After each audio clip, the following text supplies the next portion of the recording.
এই জনগণকে মুক্ত করতে এখন আমরা সব আবার রাস্তায় নেমে এসেছি। আমরা আজকে এক দফার দাবিতে আজকে এখানে হাজির হয়েছি। আমরা জীবনের নিরাপত্তা, বাংলাদেশের মানুষের জীবনের নিরাপত্তা, সমাজের ন্যায় বিচার প্রতিষ্ঠার জন্য আমরা এক দফার সিদ্ধান্তে উপনীত হয়েছি। এই সরকার কোনোভাবে আর এক মিনিট ক্ষমতায় থাকার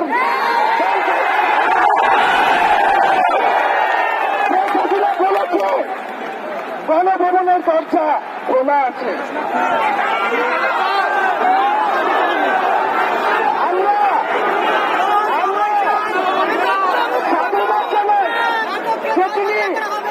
বুঝতে পেরেছে যে গণভবনের দরজা খোলা রাখতে হবে।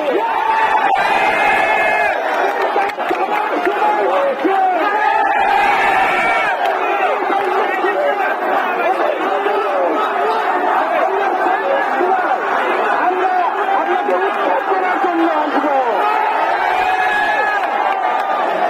বন্ধুগণ,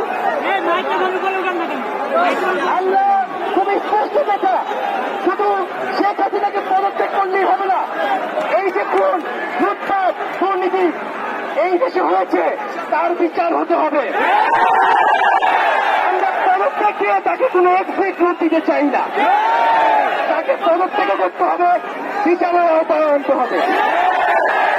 এবং শুধু শেখ হাসিনা নয়, পুরো মন্ত্রী পরিষদ, সরকার সবাইকে পদত্যাগ করতে হবে।